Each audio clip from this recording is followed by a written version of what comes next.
Hello बच्चों, कैसे हैं आप लोग। उम्मीद करता हूं कि आप लोग स्वस्थ होंगे, मस्त होंगे और अच्छा होंगे और तैयारी भी अच्छा से करते होंगे। ठीक, तो चलिए आज आप लोगों के लिए हिंदी का यानी कि हिंदी में दो हिंदी है। क्लास 10 में जो है ना, दो हिंदी है ना, आप लोग को पता है ना। पहला हिंदी है गोधली। पहला हिंदी क्या है? गोधली। और दूसरा हिंदी है वर्णिका। क्या है? वर्णिका। दूसरा हिंदी क्या है आपका? वर्णिका। ठीक, चलिए। अच्छा, गोधली में भी दो पार्ट है, एक है काव्य खंड और एक है गद्य खंड। काव्य खंड में भी 24 चैप्टर है और गद्य खंड में भी 24 चैप्टर है। ठीक है। उसके बाद वर्णिका में टोटल कितना चैप्टर है बताइए तो आप लोग। तो वर्णिका में टोटल 5 चैप्टर है। तो 24 और 24 कितना? 28, और 28 5 कितना हो गया? 33। यानी कि हम लोगों को हिंदी में 33 चैप्टर पढ़ना है क्लास 10 में बिहार बोर्ड मैट्रिक परीक्षा के लिए। ठीक, तो चलिए आगे बढ़ने से पहले मैं आप लोगों को कुछ कहना चाहता हूं। अगर आप लोग जहां से भी वीडियो को देख रहे हैं, अगर आप लोग वर्णिका हिंदी का पहला चैप्टर ऑफलाइन क्लास में हो या कोई भी सर के पास क्यों न हो, अगर आप कहानी अच्छा से सुने हैं तो आज आप इस वीडियो के माध्यम से, इस क्लास के माध्यम से टेस्ट लगाइए। और आपके सामने लाया हूँ एकदम इम्पोर्टेंट ऑब्जेक्टिव क्वेश्चन और प्लस में सब्जेक्टिव क्वेश्चन। ठीक, हालांकि ये सब जो विषय है, ये सब विषय मतलब कि मेरे द्वारा नहीं पढ़ाया जाता है, लेकिन मैं फिर भी कोशिश करता हूँ कि जो भी चैप्टर है हिंदी, एसएसटी, साइंस, उसके बाद संस्कृत, ठीक, ये सारा मतलब विषय का जो है ना, सारा विषय का आप लोगों को ऑब्जेक्टिव और सब्जेक्टिव इस चैनल के माध्यम से करवाया जाएगा। अगर आप लोग इस चैनल के माध्यम से ऑब्जेक्टिव और सब्जेक्टिव देखते हैं, हर विषय का, हर चैप्टर का चैप्टर वाइज चैप्टर करके, तो यहाँ अभी से लेकर के 2026 तक तैयारी करते हैं, तो आप समझ जाइए कि आप यहाँ से जो है ना अपने एग्ज़ाम में बहुत अच्छा स्कोर ला सकते हैं, बहुत अच्छा अंक प्राप्त कर सकते हैं। वैसे तो मैथ का कॉन्सेप्ट चैप्टर बाय चैप्टर पढ़ा ही रहे हैं, और इसी चैनल पर आप लोगों को ऑल सब्जेक्ट का ऑब्जेक्टिव और प्लस सब्जेक्टिव मिलेगा। अगर आप लोग कहीं भी तैयारी किए हैं, कहीं भी पढ़े हैं, वर्णिका हिंदी अगर पढ़े हैं, तो आइए इस वीडियो में जुड़िए, इस वीडियो में बनिए, और इस वीडियो में जो भी प्रश्न ऑब्जेक्टिव और सब्जेक्टिव लाया गया है उसका टेस्ट दीजिए। ठीक, अगर आप टेस्ट देते हैं, अगर आप सभी ऑब्जेक्टिव को सही कर पाते हैं, तो आप समझ जाइए कि यहाँ से आपके एग्ज़ाम में एक भी क्वेश्चन नहीं छूटने वाले में से है। ठीक, जो भी ऑब्जेक्टिव और सब्जेक्टिव लाए हैं एकदम छांट छांट करके क्वेश्चन बैंक से भी उठाए हैं, उसके बाद चैप्टर से भी उठाए हैं, दोनों मिक्स करके आप लोगों के पास ऑब्जेक्टिव लेकर के आया हूं और सब्जेक्टिव भी लेकर के आया हूं।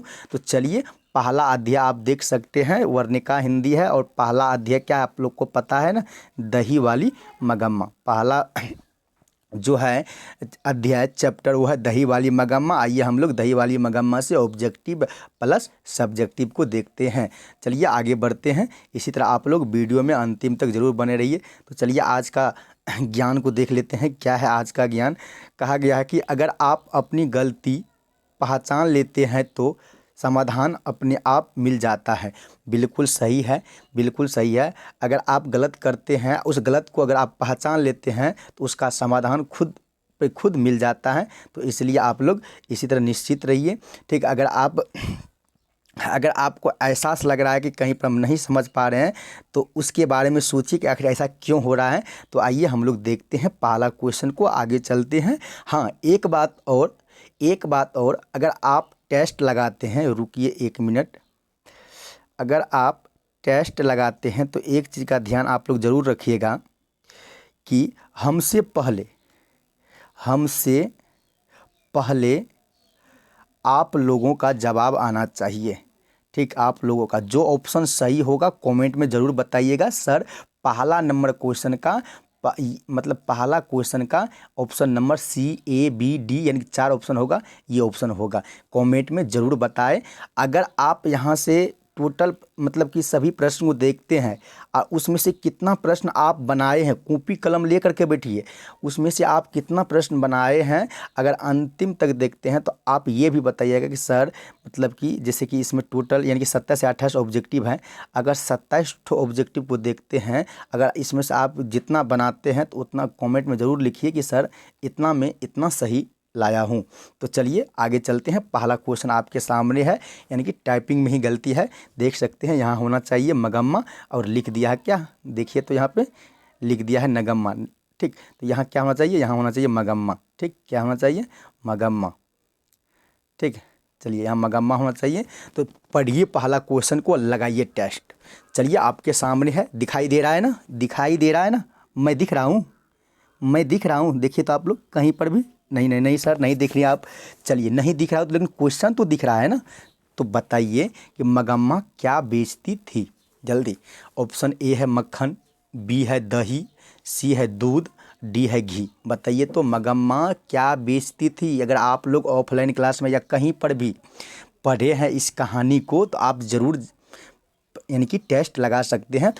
तो लगाइए पहला क्वेश्चन का टेस्ट, तो आपका सही ऑप्शन हो जाएगा। चुने आप लोग ऑप्शन को, चुने, बताइए तो कौन सा ऑप्शन। तो आपका ऑप्शन सही हो जाएगा बी, यानी कि वो दही बेचा करती थी। ठीक, चलिए दूसरा प्रश्न है आपके सामने, देखिए दूसरा प्रश्न, एक मिनट, दूसरा प्रश्न आपके सामने है। चलिए पढ़िए प्रश्न को, पहले आप लोग बनाइए कि क्या है कि मगम्मा कहाँ की रहने वाली थी। बताइए आप लोग, मगम्मा कहाँ की रहने वाली थी।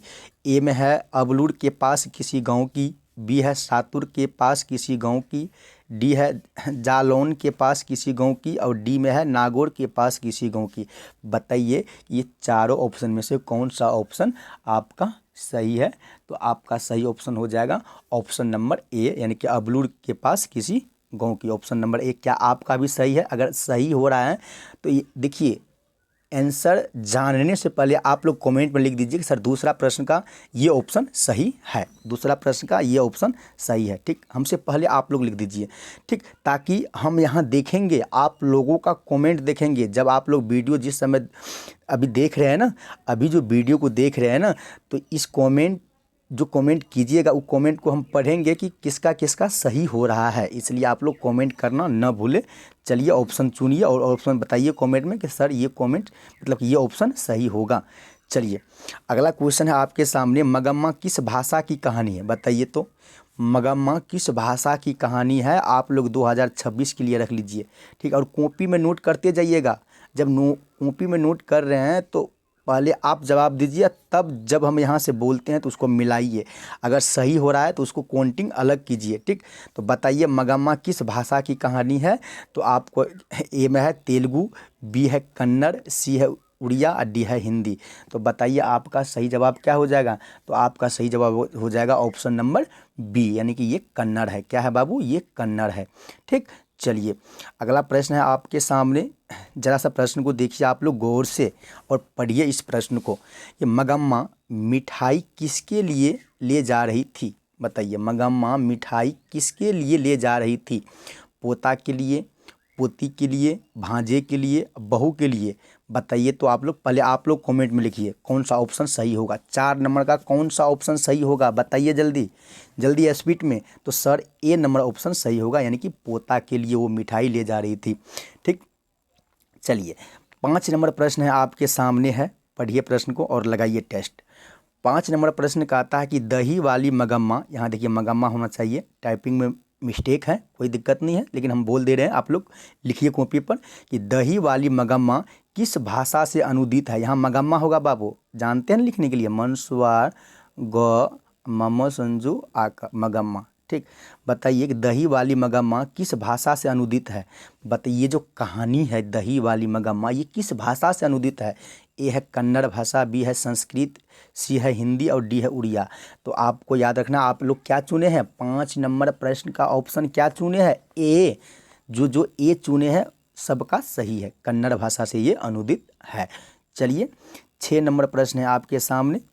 चलिए 6 नंबर प्रश्न को पढ़िए और जवाब दीजिए इसका कि मगम्मा को किससे विवाद था। बताइए तो, अगर आप लोग कहानी पढ़े हैं, अच्छा, जो भी बच्चे मेरे पास कहानी पढ़े हैं ऑफलाइन में, उसके लिए तो कोई दिक्कत नहीं है, उसके पास तो इस प्रश्न का जवाब होगा। ठीक है, तो आप कमेंट में छाप दीजिए, मगम्मा को किससे विवाद था? ए में बेटे से, बी में पोते से, सी में बहू से, डी में सास से। बताइए कौन सा ऑप्शन सही होगा? तो सर ये जो है ना, मगम्मा को जो विवाद था ना, वो था यानी कि बहू से, यानी कि ऑप्शन नंबर आपका सी। क्या आपका भी सही है? 6 नंबर का ऑप्शन सी आपका भी सही है।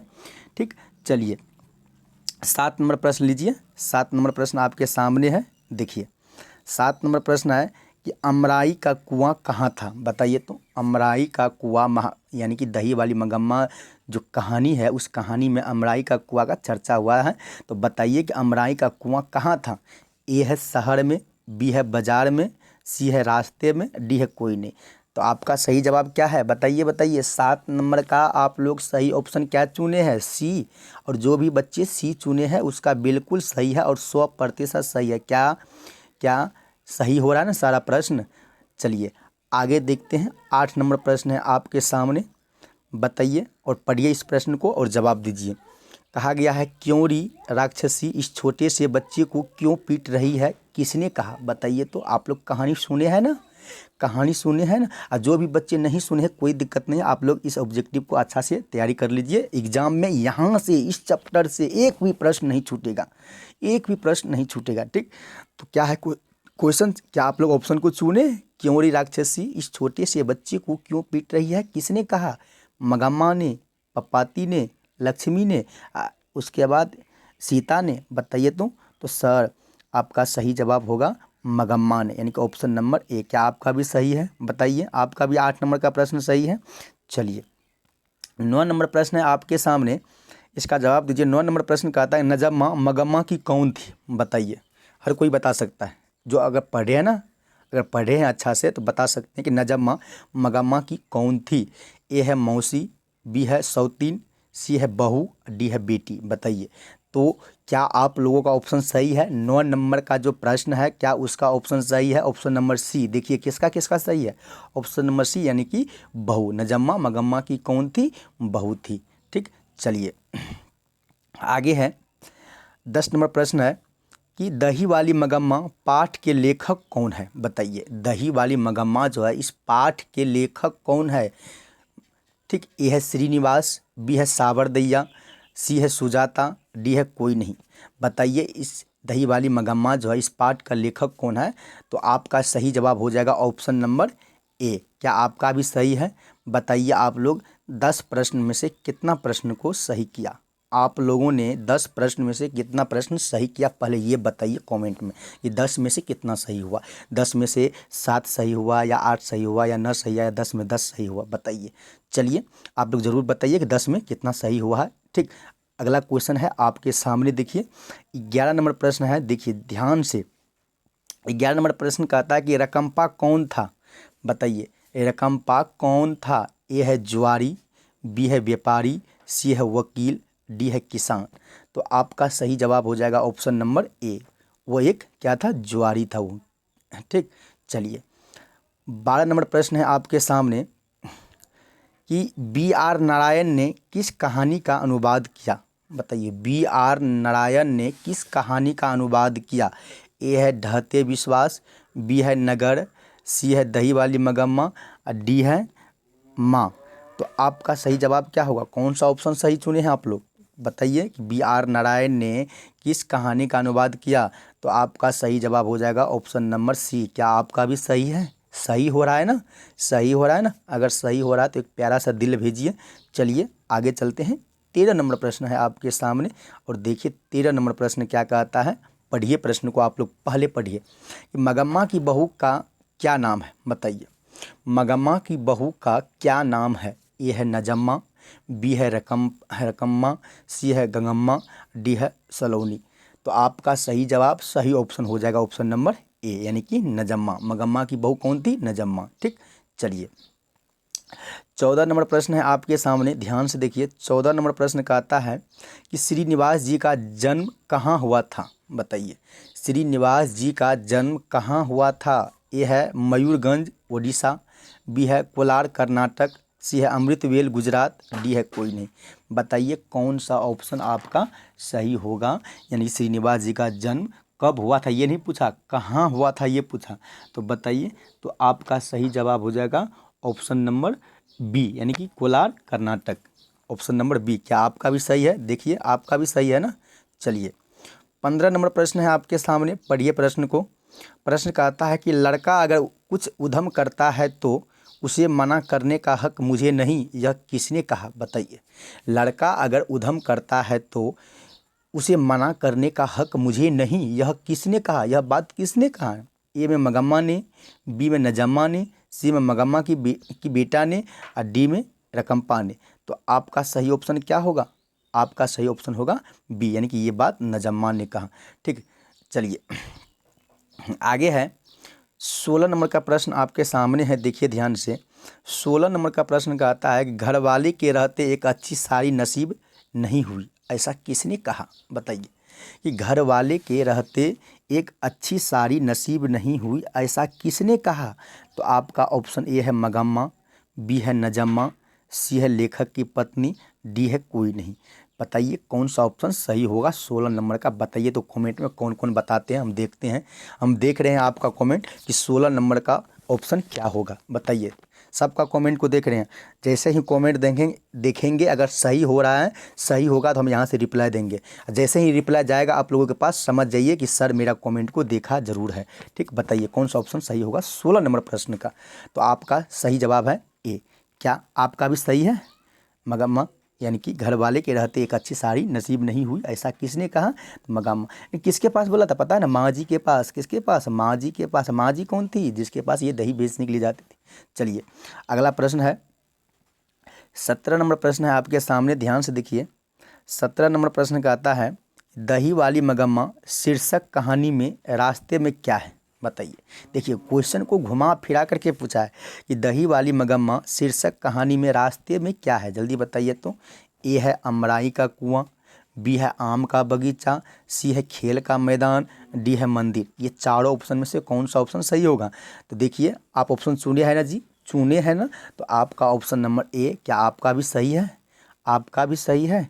चलिए 18 नंबर प्रश्न है आपके सामने, देख सकते हैं। देखिए ध्यान से कि श्रीनिवास जी का पूरा नाम, वाह क्या बात है, कितना सुंदर प्रश्न है।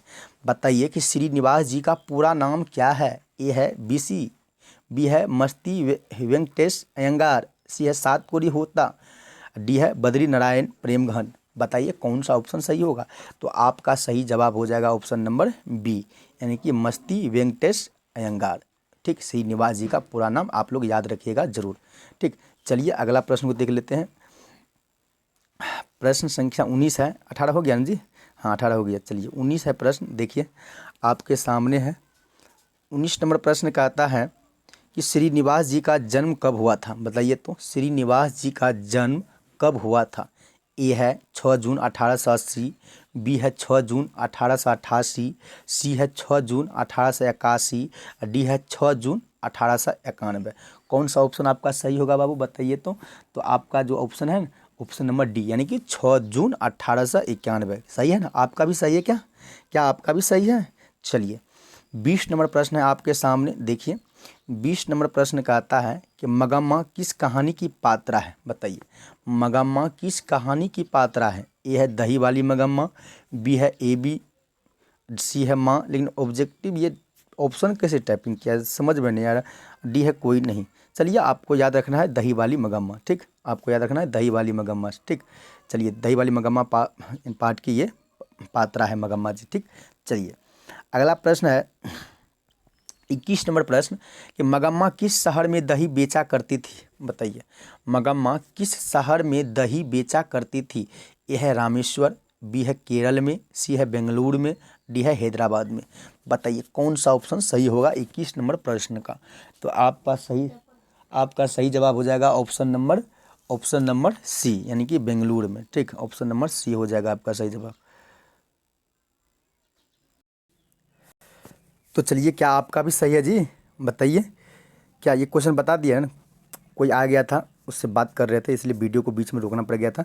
ठीक, तो बताइए 21 नंबर का प्रश्न का जवाब मिल गया है ना कि मंगम्मा किस शहर में दही बेचा करती थी, तो ऑप्शन नंबर क्या, बेंगलुरु में। ठीक, चलिए 22 नंबर प्रश्न है आपके सामने, पढ़िए प्रश्न को, दीजिए इसका जवाब।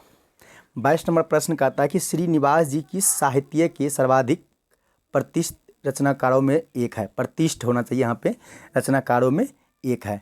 ऑप्शन है भोजपुरी साहित्य, बी है हिंदी साहित्य, सी है बांग्ला साहित्य, डी है कन्नड़ साहित्य। तो आपका ऑप्शन क्या होगा बताइए आप लोग जल्दी में। तो आपका सही ऑप्शन होगा डी, कन्नड़ साहित्य में। चलिए 23 नंबर का प्रश्न है आपके सामने, देखिए 23 नंबर का प्रश्न है कि रकम्पा किससे कर्ज मांगता है, बताइए जल्दी बताइए आप लोग। रकम्पा किससे कर्ज मांगता है, यह है नजम्मा से, बी है मगम्मा से, सी है श्रीनिवास से, डी है लक्ष्मी से। बताइए चारों ऑप्शन में से कौन सा ऑप्शन सही होगा बताइए तो आप लोग। ठीक, आपका सही जवाब हो जाएगा बी, यानी कि मगम्मा से वो कर्ज मांगता है रकम्पा। चलिए अगला प्रश्न है 24 नंबर प्रश्न कि मगम्मा ने विवाह में बहू को क्या दी थी। मगम्मा ने विवाह में बहू को क्या दी थी, ए है कर्णफूल, बी है करे, सी है झुमकी, डी है सभी। बताइए ऑप्शन नंबर आपका डी सही है क्या, डी सही, आपका भी सही है। चलिए 25 नंबर प्रश्न है आपके सामने, 25 नंबर प्रश्न है कि किसने अपना धर्म नहीं छोड़ा। बताइए तो किसने अपना धर्म नहीं छोड़ा, ए है नजम्मा, बी है मगम्मा, सी है रकम्पा, डी है कोई नहीं। बताइए कौन सा ऑप्शन आपका सही होगा। तो आपका सही ऑप्शन क्या है, बी दिए हैं, जो बच्चे बी दिए हैं उसका सही है क्या, देखिए। चलिए 26 नंबर प्रश्न है आपके सामने, 26 नंबर प्रश्न है कि मगम्मा से पान किसने मांगा। बताइए मगम्मा से पान किसने मांगा, ए है नजम्मा, बी है मगम्मा, सी है रकम्पा, डी है कोई। क्या होगा ऑप्शन, ऑप्शन नंबर सी, आपका भी सही है। देखिए चलिए 27 नंबर प्रश्न है आपके सामने, 27 नंबर प्रश्न को पढ़िए आप लोग। 27 नंबर प्रश्न कहता है कि दही वाली मगम्मा शीर्षक पाठ में बहू ने सास से समझौता क्यों कर लिया।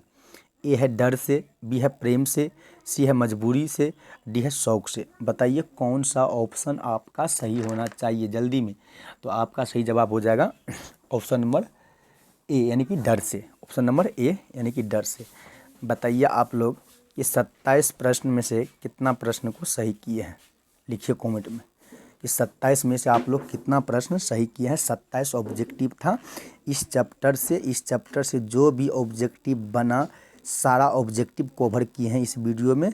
आपके एग्ज़ाम में इस चैप्टर से एक भी ऑब्जेक्टिव नहीं छूटने वाले हैं। तो चलिए अब हम लोग सब्जेक्टिव की तरफ देख लेते हैं। ठीक, सब्जेक्टिव को देखते हैं और इम्पोर्टेंट सब्जेक्टिव को लाए हैं जो पूछा गया एग्ज़ाम में है। चलिए अगला अब देखते हैं। यहाँ आपका सब्जेक्टिव देखिए, कॉपी में नोट करते जाइएगा। सब्जेक्टिव क्या है कि मगम्मा का अपनी बहू के साथ किस बात को लेकर विवाद था। ठीक, मगम्मा का अपनी बहू के साथ किस बात को लेकर विवाद था, यानी कि मगम्मा की अपनी बहू नजम्मा के साथ पोते को लेकर विवाद था। बात सही है ना, पढ़े हैं ना कहानी। मगम्मा के बेटे को भी उसकी बहू अपने वश में रखना चाहती थी, इसलिए हमेशा दोनों में विवाद होता रहता था।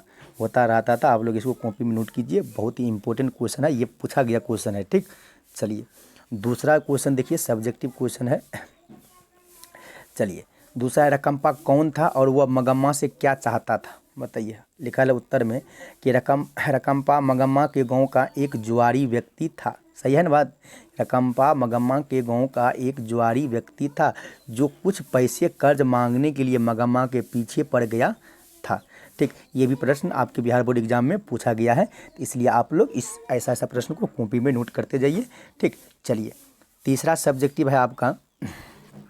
देखिए तीसरा सब्जेक्टिव है कि बहू ने सास को मनाने के लिए कौन सा तरीका अपनाया। बताइए तो यहाँ लिखा हुआ है नजम्मा अपनी सास को मनाने के लिए अपने बेटे को अपने सास के पास भेज दिया था, जिसके बाद सास मान भी गई थी। बस यही कारण था ना। फिर चलिए कौन सा तरीका अपनाया, तो वही अपना मतलब कि नजम्मा जो थी ना अपना बेटा को अपने सास के पास भेज दिया और सास भी इस बात से खुशी हो गई, राजी हो गई। बस उस दिन से दोनों एकदम खुशी खुशी रहने लगी। चलिए चौथा है सब्जेक्टिव, देखिए आपके सामने है चौथा कि इस कहानी का कथावाचक कौन है उसका परिचय दें। इस कहानी का कथावाचक कौन है उसका परिचय लिखना है। ठीक, आप लोगों को याद रखना है। ठीक, चलिए यहाँ देते हैं। लिखा हुआ इस कहानी का कथावाचक मस्ती वेंकटेश अयंगार है। इसका जन्म 6 जून 1891 ईस्वी को कर्नाटक के कोलार में हुआ था। बस यही है परिचय। जितना आप जानते हैं इसके बारे में वही लिखना है। वह कन्नड़ साहित्य की एक सर्वाधिक प्रतिष्ठित रचनाकारों में से एक है। उनका कविता, नाटक, आलोचना, जीवन चरित्र आदि सभी में महत्वपूर्ण योगदान रहा है। यही है उसका परिचय। किसका? इस कहानी का कथावाचक का परिचय है। ठीक, अच्छा, इस कहानी का कथावाचक कौन था? श्रीनिवास जी। और जिसका पूरा नाम मस्ती वेंकटेश, उसी के बारे में परिचय पूछा है। उसका जन्म जानते हैं, क्या किया, मतलब कहाँ घर, वही सब चीज़ लिख देना है, बस हो गया। चलिए 5 नंबर का प्रश्न देखते हैं। 5 नंबर का प्रश्न है आपका 5 नंबर का प्रश्न है आपका कि मंगम्मा का चरित्र चित्रण कीजिए। मतलब कि देखिए कि अपने आप सोचिए, अपने अंदर सोचिए कि मंगम्मा किस व्यवहार की, किस स्वभाव की लेडीज थी, औरत थी। उसी का चरित्र और चित्रण करने के लिए बोला गया है। तो चलिए यहाँ लिखा हुआ देख सकते हैं आप लोग। रुकिए थोड़ा सा इसको यहाँ कर देते हैं। चलिए लिखा हुआ, मंगम्मा एक विधवा औरत थी जो अपना पेट पालने के लिए बेंगलुरु शहर में दही बेचती थी। मंगम्मा के साथ एक बेटा, एक बहू और एक पोता भी था। मंगम्मा की अपनी बहू नजम्मा के साथ अच्छे संबंध नहीं थे। वे दोनों मंगम्मा के बेटे पर अधिकार को लेकर लड़ती झगड़ती रहती थी। ठीक, ये कैसे हो गया जी? मंगम्मा का चरित्र चित्रण कीजिए। विधवा औरत थी जो अपना पेट पालने के लिए, ठीक है, बस। चलिए 6 नंबर प्रश्न देखिए, आपके सामने है 6 नंबर प्रश्न। 6 नंबर प्रश्न है, 1 मिनट रुक जाइए, कि दही वाली मंगम्मा कहानी का सारांश प्रस्तुत कीजिए। ठीक, तो आपको सारांश बताना है। क्या है? यह कहानी एक विधवा औरत मंगम्मा की है जो अपनी जीवन यापन करने के लिए अपने गांव से 3 मील दूर दही बेचने जाती है। इस कहानी की मुख्य पात्रा मंगम्मा का बेटा एवं बहू और एक पोता है। मंगम्मा दही बेचकर जो भी पैसा कमाती है उसका उपयोग घर के कार्यों में करती है। परंतु एक दिन उसकी बहू नजम्मा के साथ उसका विवाद हो जाता है, जिसके कारण मंगम्मा अलग खाना बनाकर खाती है। इस कहानी में अक्सर घरों में होने वाले घटनाओं को दर्शाया गया है कि जब तक बेटे की शादी नहीं होती तब तक वह माँ की बात मानता है, लेकिन शादी हो जाने के बाद बेटे पर बहू का कब्जा हो जाता है। बात सही है ना? आप लोग कहानी सुने हैं ना? ठीक, इस चीज़ को भी आप लोग कॉपी में नोट कीजिए। चलिए अगला प्रश्न देखते हैं। ओ, अब प्रश्न नहीं है तो चलिए, ये था आपका सब्जेक्टिव ऑब्जेक्टिव। ठीक, तो क्या आप लोग इस चीज़ को अपने अपने कॉपी में नोट ज़रूर कीजिए और एकदम डेली रिवीजन तो बनता है ना? रिवीजन डेली कीजिए। ठीक, रिवीजन डेली कीजिए। ठीक, और ऑल सब्जेक्ट का ध्यान सुनिए। ऑल सब्जेक्ट का सिर्फ मैथ छोड़ करके, मैथ का कॉन्सेप्ट और ऑब्जेक्टिव और सब्जेक्टिव सारा करवाएंगे, क्योंकि मैथ को एकदम विस्तार से पढ़ा रहे हैं। आप लोग ज़रूर मैथ क्लास में जुड़े।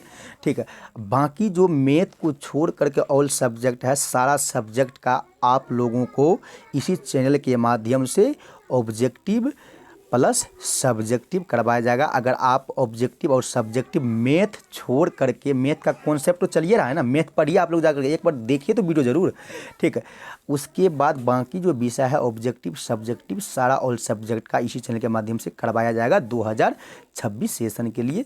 अगर आप भी चाहते हैं कि इस चैनल के माध्यम से हम भी 2026 के लिए तैयारी करें, तो आप आकर के एकदम वीडियो को देख सकते हैं और कॉपी में नोट सारा मीटर को कर सकते हैं और जा करके एग्ज़ाम एकदम निफिक्र दे करके आइए, कोई टेंशन नहीं होगा। तो बताइए कि आप लोगों को कि आज का क्लास कैसा लगा। अगर अच्छा लगा तो वीडियो को लाइक कीजिए। ठीक, और अपने दोस्तों में भी वीडियो को शेयर कीजिए। तो चलिए मिलते हैं नेक्स्ट वीडियो में, तब तक के लिए जय हिंद, जय भारत। ठीक।